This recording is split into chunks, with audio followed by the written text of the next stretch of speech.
Salam sejahtera saya ucapkan kepada semua barisan pentadbir di sekolah, guru-guru dan AKP yang saya hormati sekalian. Nama saya Evelyn Kong, Kaunselor Pendidikan Daerah Sibu.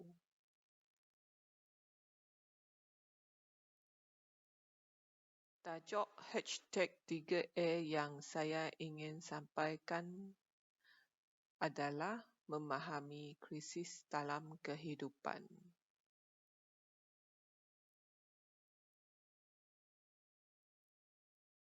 Apa itu krisis? Menurut Kaplan, tahun 1964, krisis didefinisikan sebagai situasi yang berlaku apabila seseorang individu tersebut sedang berhadapan dengan masalah yang tidak dapat diselesaikan olehnya. Contohnya seperti sakit berpanjangan sama ada fizikal atau mental, kedagihan, perhubungan, penstrukturan kewangan.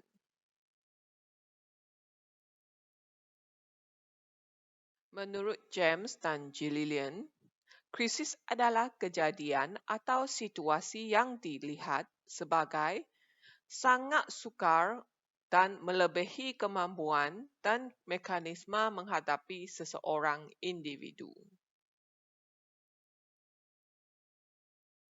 Menurut Rohani Nasir, krisis merupakan persepsi terhadap kejadian atau pengalaman yang tidak mampu ditangani oleh seseorang individu dengan cara biasa serta mengganggu personaliti dan mengancam diri.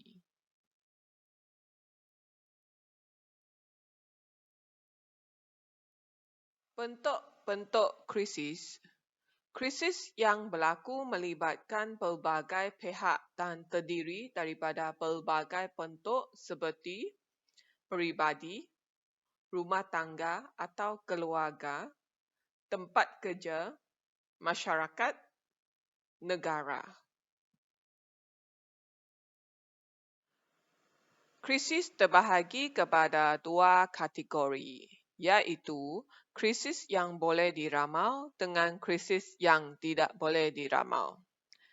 Krisis yang boleh diramal adalah sesuatu kejadian atau peristiwa yang sudah biasa berlaku dan individu dapat mengawal krisis tersebut serta sudah mempersiapkan diri untuk menghadapinya.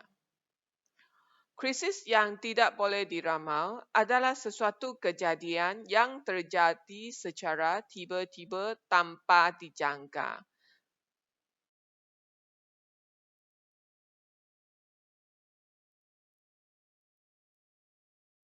Jenis-jenis krisis. Krisis terbahagi kepada 3 jenis, iaitu krisis perkembangan, krisis situasi, krisis adventitious atau sosial. Krisis perkembangan.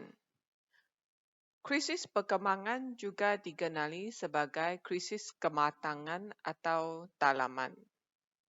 Ia terjadi pada setiap tempoh peralihan dalam pertumbuhan dan perkembangan yang normal.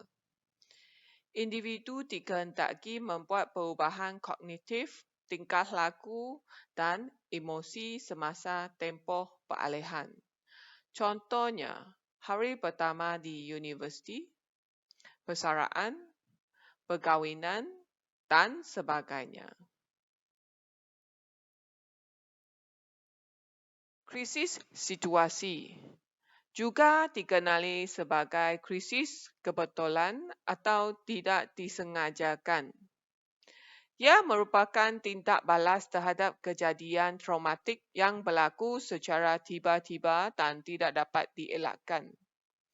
Sebahagian besar situasi yang berlaku mempengaruhi identiti dan peranan seseorang.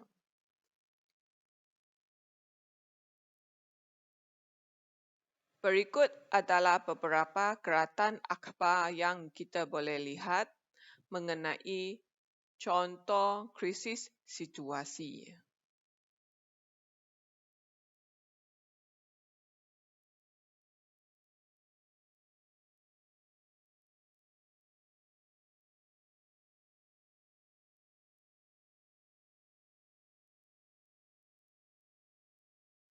Krisis adventitious atau sosial merupakan krisis yang tidak disengajakan, tidak biasa, dan tidak dijangka. Ia mengakibatkan banyak kerugian dan perubahan dalam persekitaran yang radikal. Contohnya, gempa bumi, tsunami, banjir, peperangan, dan sebagainya.